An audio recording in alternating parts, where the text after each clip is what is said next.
Trekker love എന്ന് പറയുന്ന ഒരു ഇൻഫർമേറ്റീവ് വീഡിയോ ആണ്. സാധാരണ മാരുതി വാഹനങ്ങളെ വാഗണർ, ബ്രസ്സ, എർട്ടിക തുടങ്ങിയ വാഹനങ്ങളിൽ വരുന്ന ടച്ച് സ്ക്രീനിലൊന്നും തന്നെ ഡയറക്റ്റ് നമുക്ക് മാപ്പ് കണക്ട് ചെയ്യാൻ കഴിയത്തില്ല. അത് ആൻഡ്രോയിഡ് ഓട്ടോ എന്ന് പറയുന്ന ആപ്ലിക്കേഷൻ വഴി മാത്രമേ കണക്ട് ആവത്തുള്ളൂ. അതും ഇപ്പോൾ പറയുന്ന എല്ലാ മൊബൈലിലും ആൻഡ്രോയിഡ് ഓട്ടോ ഉണ്ട്. നമുക്ക് USB കേബിൾ മാത്രം മതി കണക്ട് ചെയ്യാൻ വേണ്ടി.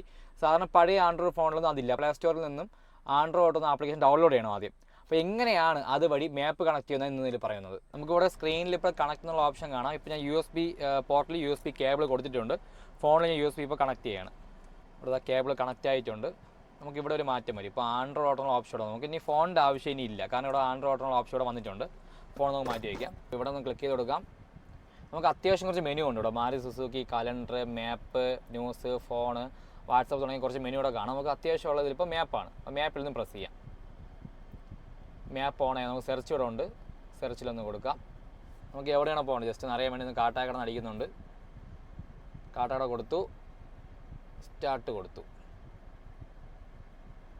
ഗൂഗിൾ മാപ്പ് ഓണായി വന്നിട്ടുണ്ട്. തൊട്ട് താഴെ ഇവിടെ നമുക്ക് കുറച്ച് ഓപ്ഷൻ ഉണ്ട്. സ്റ്റിയറിംഗിൽ തന്നെ നമുക്ക് വോയിസ് കമാൻഡ് ഒക്കെ ഉള്ള ഓപ്ഷനും ഉണ്ട്. നമുക്ക് ഇവിടെ ഈ സ്വിച്ച് ഒന്ന് മോളോട് പ്രസ് ചെയ്താൽ വോയിസ് കമാൻഡ് നമുക്ക് ഇവിടെ ഓപ്പൺ ആയി വരും. വളരെ സിമ്പിളാണ് ഇതൊന്ന് കണക്ട് ചെയ്യാൻ വേണ്ടി. സാധാരണ ചില ആളുകൾ ഇതിൻ്റെ സ്ക്രീനൊക്കെ മാറ്റി പോയി സ്ക്രീനൊക്കെ വയ്ക്കാം. അതിൻ്റെ യാതൊരു ആവശ്യമില്ല.